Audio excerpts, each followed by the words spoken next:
ఇందిరమ్మ రాజ్యం అంటేనే అణచివేత, అవినీతి రోత, అబద్ధాల మోత అన్నారు బీఆర్ఎస్ మాజీ ఎమ్మెల్యే జీవన్ రెడ్డి ఆరోపించారు.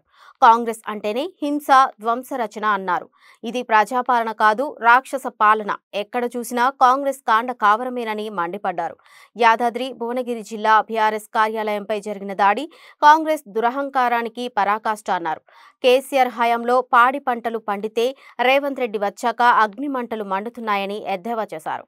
ఈరోజు యాదాద్రి భువనగిరి జిల్లా బీఆర్ఎస్ పార్టీ కార్యాలయంపై చేసినటువంటి దాడిని తీవ్రంగా ఖండిస్తూ ఉన్నాను.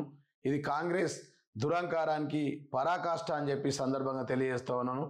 ఇందిరమ్మ రాజ్యం అంటే అణచివేత, అవినీతి రోత, అబద్ధాల మోత, కాల్చడాలు, కూల్చడాలు, పేల్చడాలు, అక్రమ అరెస్టులు, దాడులు, లాఠీ దెబ్బలేనని చెప్పి కాంగ్రెస్ నాయకులను అడుగుతూ ఉన్నా.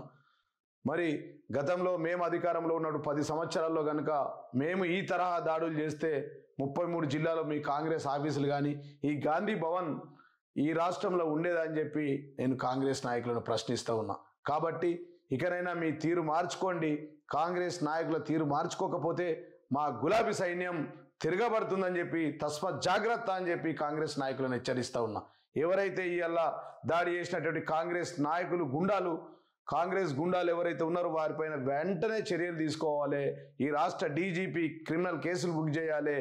యాదాద్రి భువనగిరి జిల్లా ఎస్పీ వెంటనే చర్యలు తీసుకోవాలి. తీసుకోకపోతే మీ తీరు మారకపోతే మా గులాబీ సైన్యం తిరగబడుతుందని చెప్పి ఈ సందర్భంగా నేను కాంగ్రెస్ గుండాలను హెచ్చరిస్తున్నా అని చెప్పి సందర్భంగా తెలియజేస్తూ ఉన్నా. జై తెలంగాణ, జై కేసీఆర్. కేసీఆర్ నాయకత్వం వర్ధిల్లాలి.